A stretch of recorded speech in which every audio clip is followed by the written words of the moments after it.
여러분 안녕하십니까? 포항 MBC 뉴스데스크입니다. 울진의 한 텅스텐 광산에서 수백 톤의 물이 갑자기 쏟아지면서 작업자 한 명이 숨지고 한 명이 다치는 사고가 발생했습니다. 굴착 작업 도중 폐경도에 가득 차 있던 물이 쏟아져 나온 건데 관계기관이 회사 측의 과실 여부를 수사하고 있습니다. 김영일 기자가 보도합니다. 지난 22일 오후 6시 20분쯤 울진에 있는 텅스텐 광산 600m 수평 갱도에서 수백 톤의 물이 한꺼번에 쏟아져 나왔습니다. 세찬 물살에 당시 갱도 안에서 굴착 작업을 하던 56세 남성이 숨졌는데 익사로 추정되고 있습니다. 또 함께 작업하던 66세 남성은 갱도 밖으로 탈출했는데 타박상을 입었습니다. 갱도 안에서는 지금도 지하수가 흘러나와 빙판을 이루고 있습니다. 폐갱도 안에 가득 차 있던 물이 굴착 작업으로 인해 터져 나온 건데 광산업체는 사고 지점에 폐갱도가 있다는 사실을 사전에 알지 못했습니다. 굴착 작업을 하고 들어가는 상태입니다. 구석을 제가 하다가 폐경도에서 물이 흘러나온 상황입니다. 동영상에도 안 나와 있는 상황이고 그 일체는 도면이 없습니다. 더구나 사고 당시 안전관리 책임자도 현장에 없었던 것으로 확인됐습니다. 사고가 난 광산은 20여 년 전 휴업했는데 올해 초 허가를 받아 텅스텐 광산 개발을 다시 시작한 것으로 알려졌습니다. 관계기관은 광산업체의 과실 여부를 수사하고 있다고 밝혔습니다. 네, 작업은 중단했습니다. 저희 같은 경우는 광산안전법 담당하는 기관이기 때문에 광산안전법에 따라서 이제 수사 진행해서 그렇게 처리를 하려고 합니다. 울진군 금강송면 일대에는 1930년대부터 금은 광산과 텅스텐 광산 개발이 잇따랐는데 이후 사양 산업이 되면서 폐갱도에 대한 정확한 기록이 남아있지 않아 재개발에 따른 사고 위험이 커지고 있습니다. MBC 뉴스 김혁일입니다. 오늘 새벽 포항의 한 아파트에서 불이 나 70대 거주자가 숨졌습니다. 집안에는 거주자가 모아놓은 각종 잡동사니와 쓰레기가 1.5m 높이로 가득 쌓여 있어서 진화에 애를 먹었습니다. 보도에 박성아 기자입니다. 15층 아파트 꼭대기층에서 흰 연기가 치솟습니다. 건물 외벽은 새까맣게 그을렸습니다. 오늘 새벽 5시 10분쯤 포항시 북구의 한 아파트에서 불이 났습니다. 아파트 주민 35명은 긴급 대피했지만 15층에 살던 70대 남성이 숨진 채 발견됐습니다. 아파트 관리 직원의 신고를 받고 출동한 소방대원들이 화재 진압을 위해 문을 열자 집안에는 각종 잡동사니가 쌓여 있었습니다. 화재가 최초로 발생한 집입니다. 보시다시피 이런 플라스틱과 비닐 같은 각종 쓰레기들이 안쪽으로 성인 남성의 가슴 높이까지 쌓여 있습니다. 그 적치물이 그 가슴 높이처럼 보였기 때문에 상당히 진압하는데 그 애로점이 있었고 화염이 또 강하게 분출되었기 때문에 장비 19대와 인원 70여 명이 동원돼 불은 4시간 만에 꺼졌습니다. 숨진 남성은 평소 집안에 물건과 쓰레기를 모아뒀고 집에서 발생한 악취와 벌레 등으로 민원이 있었던 것으로 전해졌습니다. 벌레 많이 나온다. 바퀴벌레 때문에 그런 민원이 들어와 있고 정말 저희들이 직원 관리실에서 뭐 하려도 이게 안 되니까 문을 안 열어주니까. 경찰과 소방당국은 정확한 화재 원인을 조사하고 있습니다. 한편 최근 3년간 전국의 아파트 화재로 인한 사상자는 1,154명. 소방당국은 불이 났을 때 어떤 방법으로 대피할지 평상시 계획을 세워보고 주기적으로 대피 연습을 하면 불이 났을 때 보다 침착하고 안전하게 대응할 수 있다고 조언했습니다. MBC 뉴스 박성아입니다. 대설경보가 발효된 울릉도에 어제부터 오늘 오전까지 22cm가 넘는 많은 눈이 내렸습니다. 울릉군은 공무원과 제설차 8대, 바닷물 살수차 석 대, 굴착기 2대를 동원해 제설 작업을 벌이고 있으며 아직까지 눈으로 인한 피해는 발생하지 않고 있습니다. 이번 눈은 모레 새벽까지 이어지겠습니다. 동해 남부 해상에 내려진 풍랑경보로 울릉도 여객선과 화물선은 모두 통제됐습니다. 오늘은 잠시 밖에 나가는 것도 주저할 만큼 몹시 추웠습니다. 체감온도는 영하 20도 안팎까지 떨어지며 올겨울 들어 가장 추웠는데요. 이런 추위 속에 칼바람을 맞으며 묵묵히 바깥에서 일해야 하는 이들도 적지 않았습니다. 변혜주 기자가 취재했습니다. 냉동고 같은 추위에 음식물 쓰레기가 꽁꽁 얼었습니다. 얼어붙은 음식물은 삽질로 분리해냅니다. 수거 화물차에 쏟아내려 하지만 음식물은 종처럼 떨어지지 않습니다. 사르르는 추위 속에 반복되는 삽질. 새벽 5시 40분부터 시작한 수거 작업은 평소보다 훨씬 더 길어집니다. 장시간 외부에서 근무하다 보면 손가락에 감각이 없을 정도로 춥습니다. 또 언 상태에서 뜨거운 음식물을 털다 보면 통도 깨지는 상황이 있습니다.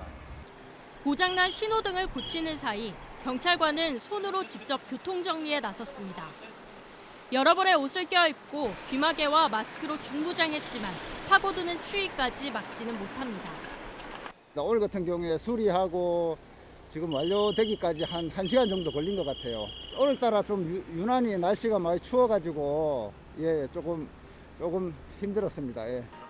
한낮에도 영하권에 머물러 몸을 움츠리게 하는 강추위가 종일 이어졌습니다.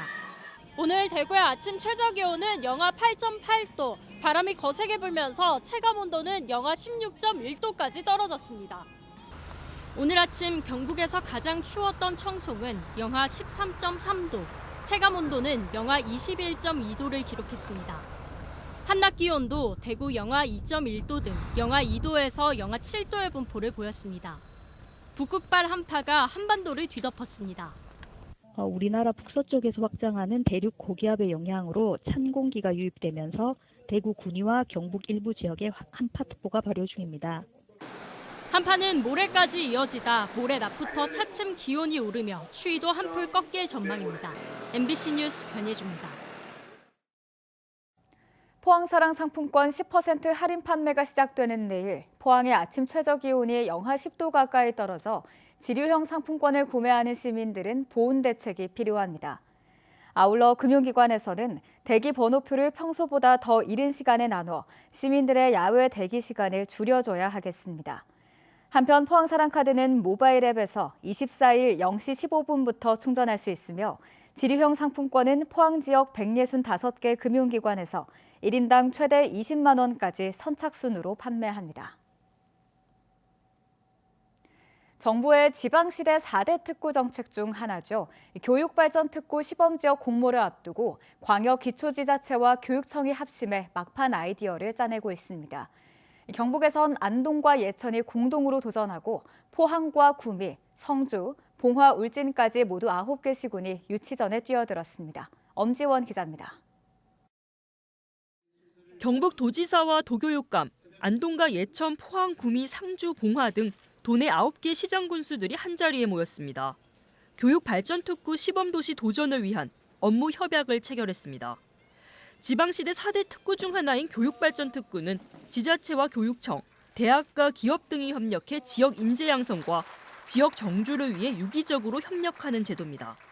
교육발전특구가 성공하면은 이 지역에서 태어난 사람이 이 지역에서 공부하고 이 지역에 취업해서 살 수 있는 그래서 지역 발전에 핵심적인 역할을 하리라 생각합니다. 교육부는 다음 달 9일까지 교육발전특구 1차 시범지역 공모를 마감하고 지방시대위원회 심의 의결을 거쳐 3월 초 시범지역을 선정합니다. 7월 말에는 2차 시범지역을 선정할 예정인데 시범지역을 몇 개 지정할지는 미정입니다. 특구로 지정되면 각종 규제 완화는 물론 자유로운 공립고 등 교육개혁과제가 우선 시행되고 특별교부세와 지역균형발전 특별회계 등을 통해 3년간 최대 100억 원의 정부 지원을 받습니다. 3년간 시범 운영이 끝나면 정식 지정 여부를 결정합니다. 지역마다 특색 있는 명문학교를 만들고 지역의 특화 산업과 연계를 해서 협약형 특성화고를 육성하도록 하겠습니다. 지역에 정주할 수 있는 그런 여건을 대학, 지자체, 기업들과 함께 교육발전특구는 기초단체장과 교육감이 공동 신청하는 1유형, 광역단체장과 기초단체가 신청하는 3유형으로 나뉘는데 안동 예천이 도지사 중심의 3유형에 나머지 7개 시군은 교육감이 주도하는 1유형에 각각 도전장을 내밉니다. 경북은 지역 맞춤형 모델을 준비하고 있습니다.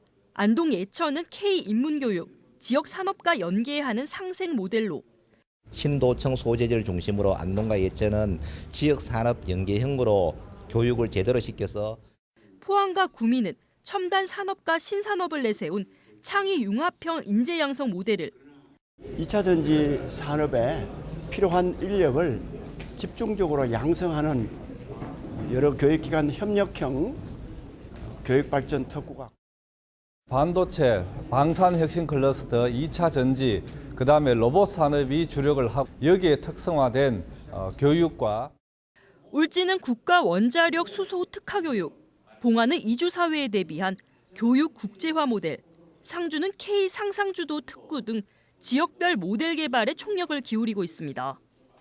지역 인재 유출을 막자는 취지지만 과열 경쟁으로 특구 내 고교와 대학 서열화를 부추긴다는 우려도 제기되면서 대책도 필요해 보입니다. MBC 뉴스 엄지연입니다. 교육발전특구 시범 사업의 성공적인 추진을 위해 포항시는 포항공대와 한동대, 한국폴리텍대학, 에코프로 머티리얼즈, 포스코퓨처엠 등 13개 기관과 거버넌스 구축을 위한 협의체를 구성했습니다. 포항시는 지역에서 태어나고 성장한 인재들이 지역에 정주하는 것을 목적으로 지역 인재의 양성 시스템 구축과 공교육 분야 지원 확대 등 포항만의 특색 있는 교육 모델 발굴에 힘을 쏟겠다고 밝혔습니다. 포항 출신 수도권 대학생들을 위한 서울 포항학사가 이번 설 명절부터 연휴 기간 문을 닫기로 해서 학생들이 불편을 호소하고 있습니다. 학생들은 학사가 문을 닫게 되면 포항에 내려오지 않는 학생들은 따로 숙소를 구해야 하는 데다 연휴 기간 아르바이트가 예정된 학생들은 번 돈을 숙박비로 날리게 됐다며 불만을 토로하고 있습니다. 이에 대해 포항학사를 관리하고 있는 포항시 장학회는 관리인과 조리사의 휴가 보장을 위해 이번 설 명절부터 휴관하기로 결정했으며 학생들의 편의 보장을 위해 연휴 마지막 날인 12일에는 문을 열 계획이라고 밝혔습니다. 경주시는 오늘 시청 대회의실에서 오는 2028년까지 5년간 추진할 관광진흥 5개년 계획을 발표했습니다. 용역을 맡은 한국문화관광연구원은 글로벌 관광 수도로 도시 브랜드 강화와 역사 문화자원 기반 융합형 신관광 사업 육성 등 4대 추진 전략을 제시했습니다. 특히 50개 세부 사업에는 신라 문화재의 글로벌 브랜드화와 글로벌 문화 웰니스 육성, 경주 디저트 카니발 등이 포함됐습니다.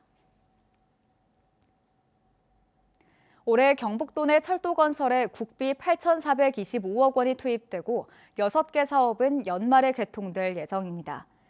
경상북도에 따르면 올해 추진되는 주요 일반 철도 사업으로는 포항 삼척 동해 중부선과 포항 동해 동해선 전철화, 도담 영천 중앙선 복선 전철 등으로 연말까지 마무리돼 개통될 예정입니다.